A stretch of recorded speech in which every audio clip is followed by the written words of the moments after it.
I'm not gonna show you because I didn't put no lotion on that foot, but you know, it's good. Oh wow. I'm excited to focus on Black Pride in that. Yeah. Girl. If it fall, girl, I'm so sorry. Hey, I like bloopers. If it falls, it falls.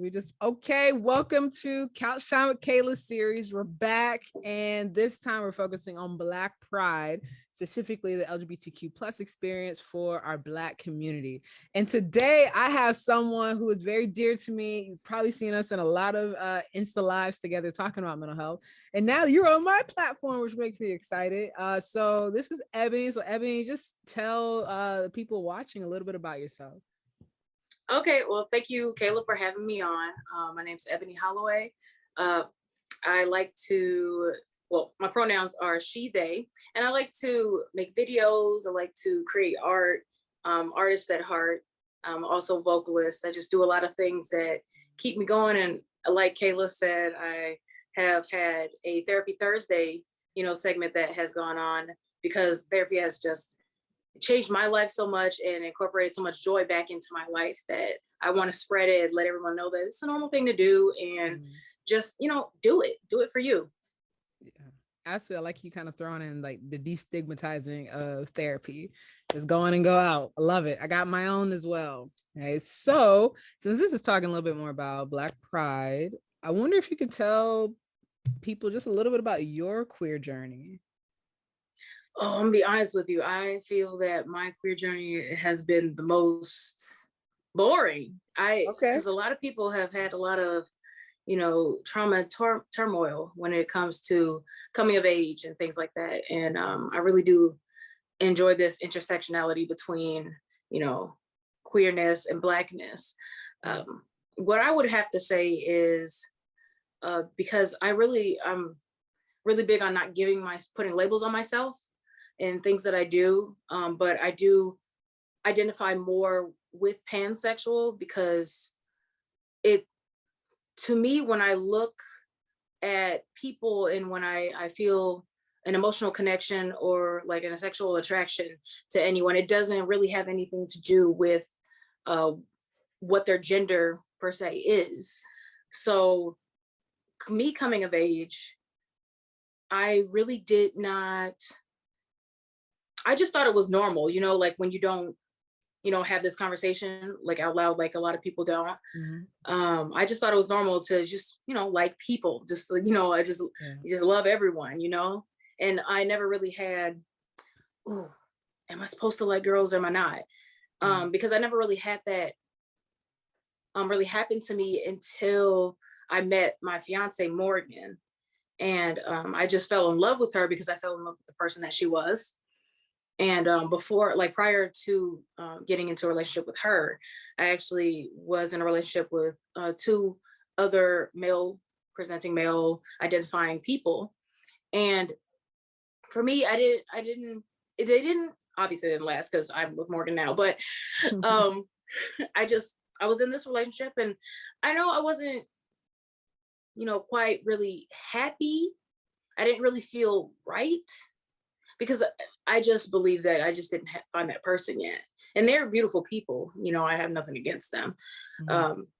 But in school, even at home, there was a lot of negative talk around being gay. And I know for a lot of people that would make them apprehensive about, coming into who they are. So I didn't really have like the outlet or the representation to know like someone who's a pansexual person, because I just came across that word like probably a year and a half ago. And I was just like, wow, that's me. And maybe if I were to have more positive talk around, different genders and sexualities, then maybe I would have reached maturity to know what I want, more like sooner than I actually came across it. Right. So when I first, I guess, came out is because I announced the relationship with Morgan and I, and I didn't really get any bad feedback or anything like that, but I did have to battle with the going to my family's house and be like, oh, your friend is here. You know that the friend thing, the roommate, so, right? but Yeah. other than that, my very extended family, they've been pretty, pretty supportive. We really did have some problems with Morgan's extended family, actually, though, because as you start getting more Southern into the States, sometimes some of that common sense don't become so common no more. Okay. And I have my fair share of Southern family too, because my family's from Mississippi and Louisiana. So I don't know. It's been pretty boring. I know at a point in time in high school, I'm subject to a lot of bullying. And at one point, someone tried to create like a rumor about me being gay. But I'm like, I ain't never looked at a girl like that. So it didn't really bother me. So I was like, okay, well, I don't know. But I'm like, that's something that would be negative though, because even if I was, it's okay. So I think it was, to me, it's been pretty boring. Right. Yeah. I'm curious. I mean, you're hitting on a lot of stuff on acknowledge. When you said Southern, I know you mentioned LGBTQ, but I was thinking race too, those dynamics, which you can hit on if you would like. That's just one thing that came up. But when you describe boring, I hear you saying like it's boring because there hasn't been a lot of like experiences like rejection, all of that. And I acknowledge that there's been some of those moments of like either like microaggressions or just like, oof, like it was clear that this isn't something that was fully supported or something that we really want you to do, like in your household. And I'm curious if you felt comfortable, like what were some of those messages that at least signaled to you that, okay, they're not comfortable with like my sexuality? So it's kind of hard to really go into that, because the way that I grew up in my nuclear family, just my immediate family, we didn't really do much talking about, things pertaining to the self, the things that, us growing up and things like that, about our sexuality and things. I know my grandmother, she was actually the first person that I came out to. And she was like, okay, that's good. I was like, okay, mommy. That's what I called her, mommy. I'm just like, oh my God. I was like, okay. Well, I was really scared because like she was the one person that I really like cared, the opinion about me and things like that. And so I think because she accepted me, I was okay with anything else, because like it didn't matter, because like she was in my heart. And oh my God, I miss her so much. But it didn't matter for me, because she was the one person that accepted me. And as far as microaggressions, we didn't really talk about things like that. So it's the emotionally immature parent thing, because they weren't really there to really talk about it themselves. So they couldn't talk about it, and it didn't come up unless there were some things about like, it's like, oh, I'm not gay or things like that. You know how that happens, like something that questions their sexuality, but it didn't really. So I'm just like, okay. And no homo. Exactly. Yeah. And I'm just like, yeah. I'm like, okay, it's fine. Like, you're not gay. We know you're not gay. It's okay. So it was a lot of that happened, I guess, from my side, or like my sister's side, like trying to shut down those little like microaggressions, or those things that they would just say out of turn. Like, he's like, wait, we don't do that. No, I know like back in the day, but not now. Okay. The same thing with when you say something that's a little bit of a bigot, you're just like, don't do it, okay. But you hit on like the idea that the junk is like in our language. It's so natural in our language that it sends some of those messages like, this is not something I want to do. But I want to acknowledge like how special that is, that you got that from your grandmother, that acceptance. And I see that so many, with like Black people, and my eyes like get all watery thinking about that, because my Nana passed away last year, and I remember telling her, and I was like nervous. I was like, oh my gosh, like I wrote him a letter, you know, but she just poured into me too, and like for some reason that mattered the most. And I'm like, why does that matter? You know, within the Black community, it's like a lot of people's like, I don't want my grandma to know at all. But I think that's so special, like what you were describing. And I notice when you say boring, what I hear you describing is in some ways safety. Yeah. Yeah. What do you think about that? Yeah. I don't really mean it to be boring. I just mean like it wasn't like as turbulent as it usually unfortunately is. Yeah. And I'm very, you know, grateful that it has been so much love and acceptance around it. Because, you know, coming into yourself in a world that doesn't really want to accept you, or how violent sometimes it can be to be different. It really has, you know, been good to have that love that I did encounter with it. And I really do hope for the future for everyone to have a more boring, more accepting, you know, coming of age, coming into your sexuality and things like that, and less of that other stuff, you know? Right. So that's what I mean by boring. No, I mean, I love it because I think, I mean, that goes into like trauma, because a lot of people coming out, their experience is traumatic, right? You're met with rejection, you're met with minimization, ostracized, like literally getting kicked out of your home or abused in many cases, that we start to connect it. It's like, if that's not happening, oh, this is boring. It's not as exciting, right? It's not these big stories. And I love that you're sharing this message though, like, because we got to shift that, right? Because what happens over time is then you look for that in other relationships. So when you find safety in relationships, you're like, oh, this is a boring relationship because I don't have a lot of mess, because I'm used to having all this mess. Because it creates you don't feel safe within yourself. Yes, so then how can you blossom? How can you grow from that, from coming from something? So, and you can, it just will take a lot of work, girl.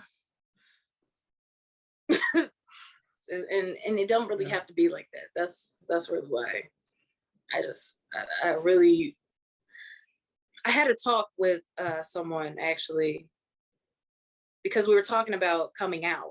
And how I really, well, I mean, I really would like it just to be a normal thing. You know, you just, you know, like bringing home that person or things like that. And then she was actually saying, actually, I think their pronouns are they.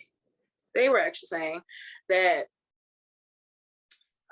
sometimes it is just like rewarding for people to have these coming out moments, and that they shouldn't be taken away from them. And I agree that if this is the moment for you, then take that moment.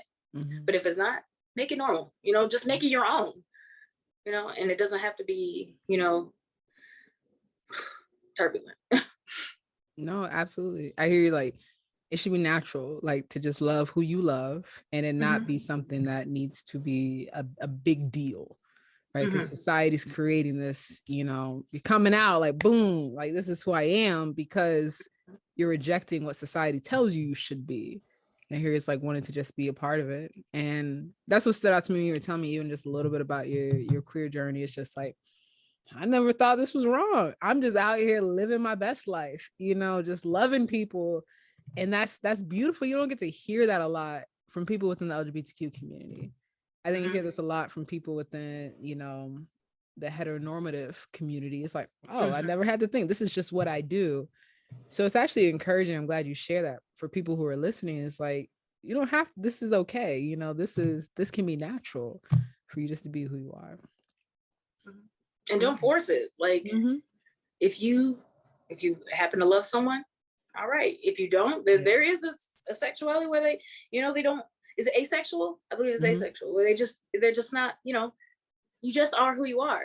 So just be. And then when your time comes, or if it doesn't, you know, to love someone, to have someone love you, you love yourself.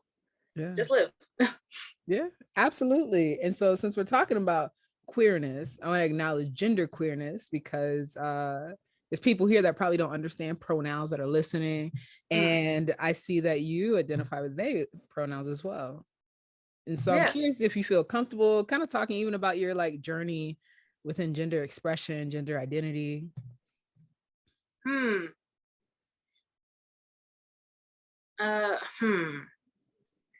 am comfortable. I just, sometimes I don't really like, I've been thinking about it. Okay. And then about more like the pronouns, and I chose she, they, because like for me,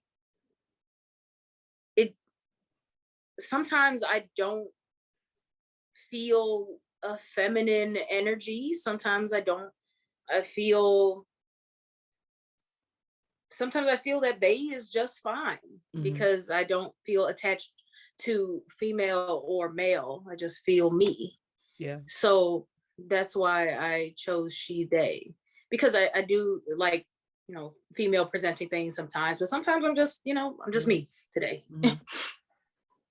No, absolutely. I'm glad you mentioned that, because there's been a lot of, artists coming out lately. Demi, my favorites, Demi and Kehlani, they're like, I use they, them pronouns because of that. It's like, I'm just embodying me and who I am and not attaching myself, like you mentioned, to this binary of gender. And so I like always, representing that when we have the opportunity to see, again, like you said, you don't have to be one or the other, right? You can fall in line with whatever feels most natural and comfortable for you. Okay. So let's go even a little deeper with that, right? Let's see, at least that, all of it. But the LGBTQ community, if someone were to think about what that looks like, it often doesn't represent us as it relates to Black people, which is why they had to create, the brown stripe, the Black and brown stripe, because there's been a lot of, riff and difficulty within us, like feeling accepted in the community. So I'm curious what your experience was like in just getting more connected within the LGBTQ community. And I'll share mine too, like what that was like. Yeah. For me, I was fortunate enough to have grown up in such a diverse community. Yeah. That a lot of times I have been surrounded by, just a plethora of whiteness, but also brownness, because I have a lot of Indian friends. Unfortunately, not really that I know of that are LGBTQ plus, but I have been dropped in this diverse community because I was born in Chicago, but then as life progressed, we moved further into the Chicago suburbs, and now I'm in Aurora. But I think in the beginning of this journey, this coming into LGBTQ, or just really life in general for a Black person, proximity to whiteness has always been like the go-to for a lot, acceptance. And I've been trying to make sure that I stay, true to myself and who I am and my people, because I am who I am. I can't be any closer to whiteness than I am Black, so like I have to be who I am. And I like to create that accessibility and just the representation that it's okay to be, darker. It's okay that if you look different doesn't mean that you're less gay or that it's worse off to be gay because like you're not white or female presenting or male presenting, as, or passing, that's what I mean, as the person of the LGBTQ community. But I forgot the question. No, you're good. Kind of like that intersectionality of like being Black and queer. What was that like? Immersing yourself in the LGBT community, which is not historically and consistently filled with us, or at least invites us in those spaces. Which you hit it. I mean, I think you hit it on the nail on the head, whatever that metaphor is. But when I think about it, which is crazy, honestly, because I look back. So for those that are listening, Ebony and I went to high school together. You would have never known, which is crazy to me. But I look back, and people that were openly a part of the LGBTQ community, I do not recall one Black person that I remember seeing. I don't know if you did. I think we had talked about this too. I mean, there's quite a few of us now, right? But looking back, none.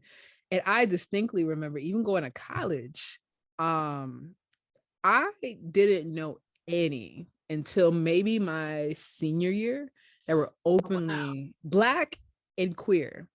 So you think about like that. So everyone, we have, the unions, the unions for the LGBTQ folk, all white. And so Mhm. even when I would go to those spaces, like trying to find safe spaces, I'm like, dang, it don't look like me. And then our personality is not even driving.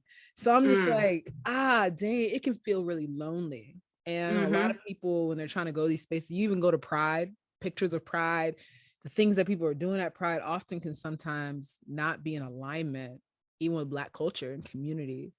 And then you Mhm. find that balance of like, all right, this doesn't really feel like me.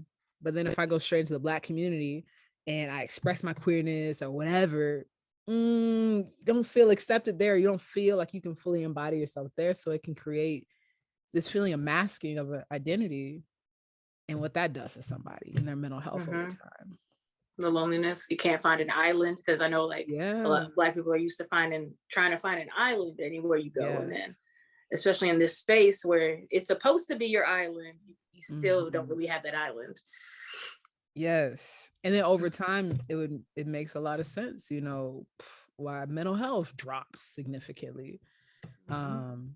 And so yeah, I think that can be really tough, I think. And then we can go further and further and further into that, because even if you identify as transgender and you're Black trans woman or Black trans man, even like it creates, like you mentioned, that feeling of like isolation over and over and over. Then who can you go to? So it's just interesting to think a little bit about that too. But I'm curious, I mean, within the Black community, have you ever experienced like any, I know you talked about your grandma, but I'm curious what support has looked like for you when you've embraced your identities and who you are. Hmm. So it's kind of the way I grew up, because I was kicked out at 19. Mm, I couch surfed for a little bit, and I ended up living the longest time with my friend who's actually Mexican, and I love them to death. They are my family, and their daughter actually happens to be LGBT. I can't even say LGBTQ, mm, but like it it was very interesting because I identify very much with Mexican culture and Black culture, because of the way that I was raised that way, and living in the home, and learning about family within this different culture. Um, and they do line up quite a bit. yeah. There are some similarities and differences, but uh, they were more my support. She was more my support. Even though like her parents, I did see a lot of they wouldn't talk about certain things because they didn't believe in it, types of things. But she was my support, and she doesn't happen to be Black, but Mhm. she was in a circle of a lot of Black friends, um, like me. But I it's really hard because I don't really have like a go-to like Black island that I can go to per se. But Mhm. that's why it's really hard to think about and try to describe that for you, because I don't think it really exists. I have like a group of people who are very diverse of all cultures, Mhm. because of the way that I grew up in the area that I grew up in. Right, yeah. So I don't really have that now. Mhm.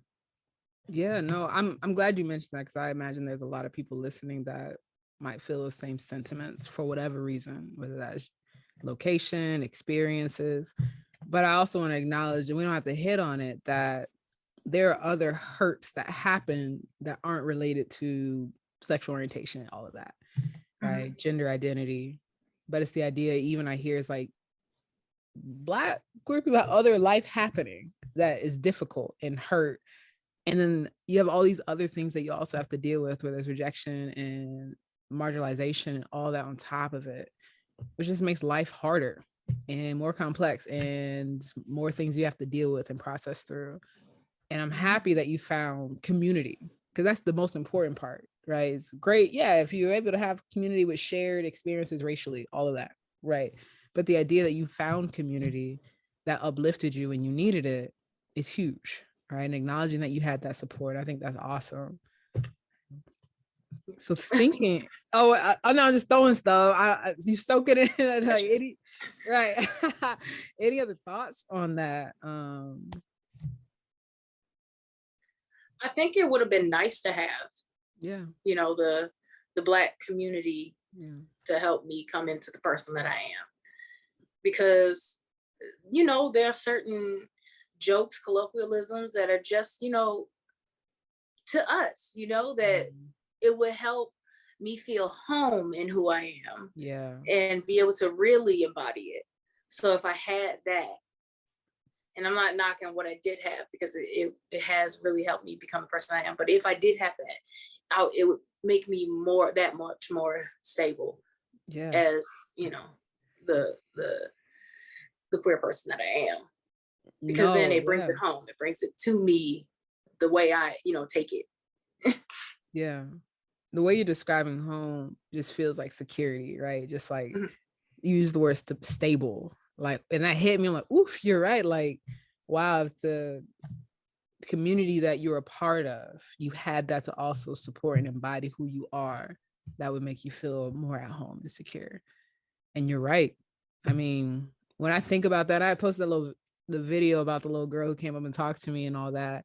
And I felt that too. And I'm like, dang, wow. Can you imagine if people had people that looked like them, that had their shared experiences lifting them up? There wouldn't be all those parts that feel like an outsider. Because underneath is like, even if there are people from other communities, right, lifting, it feels good because you're not alone. But there is that little part that can't see themselves in that home that they're trying to create for themselves and for others. And like you mentioned, identities and like just figuring yourself out, that hits on a deep chord. And there's no amount of self-care that can like remedy that, right? That comes from like community care, which is what you're talking about. Yeah. I'm gonna have to marinate on that. That's deep. That hit my heart real deep, because yeah. Anyway, thank you for speaking to that, because that's true. That's our experience, right? So I mean, I'm gonna shift it a little bit. Going off that, what does it look like then for people that do experience that? How do you build that community? How do you cultivate it if you feel like you don't have access to it?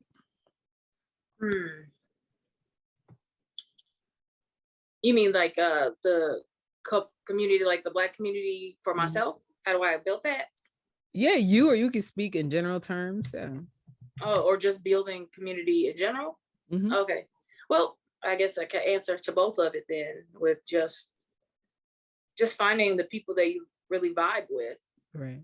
That you feel a connection, and that is not that you're trying to be anything that's not yourself, true to yourself.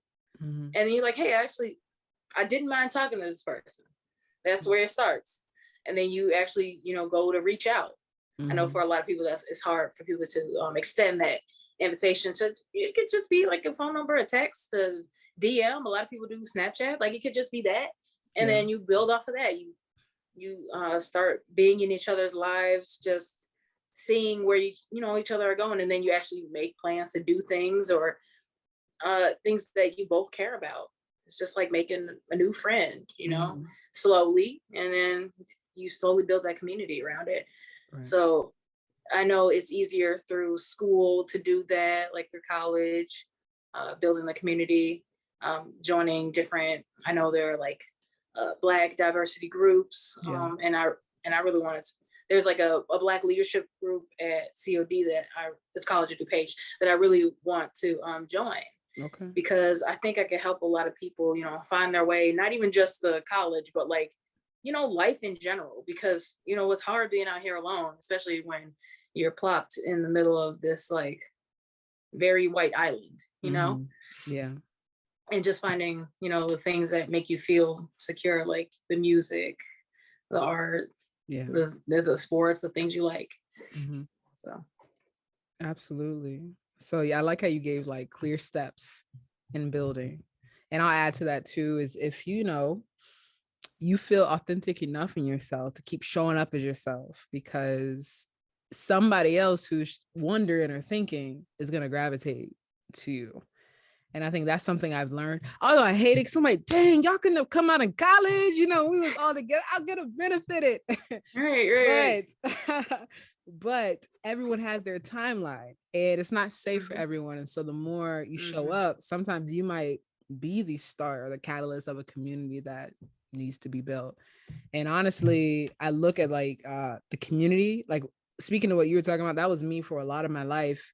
Until honestly, the last like 5 years, when I started being even more authentic, that's when people started reaching out even more. And I'm like, oh, okay, cool. So now I have a community, a Black community, actually, specifically with Black LGBTQ folks because of that. And like, we all just had our own timelines. So that'd be mine. Is like, whoever's trying to create that community, it's in progress. It's in progress. Yeah. I like how you said that it'll either be their timeline or not, because you're right. Some people aren't ready in that stage to do that. And I know when I came out, it was after I had already been out of my house. So that could have changed everything too. Like if I had already been in my house still, you know, and the way that I came out or how I felt. So I already had a community built around me when I came out and, you know, told about my relationship. So I think that does change it quite a bit too. Absolutely. It has to be safe for someone to come out, right? Safety in whatever frame that looks like for someone. So that's always important. So if anyone's listening is like, oh shoot, I want to come out, but I can't, you gotta wait till you feel safe. Right? It's not a thought. It doesn't matter like all these other things you tell yourself, like physically, emotionally, mentally, spiritually, you gotta feel safe. Because we know what happens, like we talked about earlier. So thinking about that, ending on that note, what advice would you give to any Black people within the LGBTQ plus community that is one, either just beginning their journey or has maybe been in their journey for a long time and they're just continuing to explore? And that's a big question. It is a big question. I'm like thinking. Question, Kayla. I mean, right. Come with it. Got the questions coming at me. I'm like, okay, what advice could I give to someone already on their journey? Maybe the same advice I always just, you know, give to everyone I love. Just never compromise yourself and who you are to try to fit in or be with another group or another person. You know, if it doesn't hit your heart as like someone that is just natural to be with, don't go along with it, because you're just going to end up compromising yourself and doing things that you don't do that you thought you would never do. And then you're going to have to heal from that. So then that's, you know, taking up your time that you could be enjoying your life. So just always be yourself, always stay open to, you know, people in relationships. You know, red flags, don't be open to red flags, you know, when you see them, run. But ask those clarifying questions, you know, always be open for, you know, accepting, you know, joy and happiness into your life. So if it makes you happy, do it, as long as it's not dangerous. Yes. I love it. Like building that trust within yourself. Yeah. And I'll just add on to that. If along your journey, you start to feel bad about yourself or feel like you're wrong or shame comes up, just start to ask yourself where that came from. Often you've learned it, like Ebony and I talked, it could be those little nuances of statements like, hey, that's gay. You know, those things can cause you to think a certain way. Just notice where it comes from and notice if that's something you want to hold on to or you want to release. And that's that. Okay. So Ebony, it is a pleasure. It is always a pleasure. And I feel full. I feel like my heart is warm. I really feel like someone's going to watch this and feel touched by things that you said. And I'm so honored to have you. So with that being said, I hope y'all check out the rest of the series and happy Pride.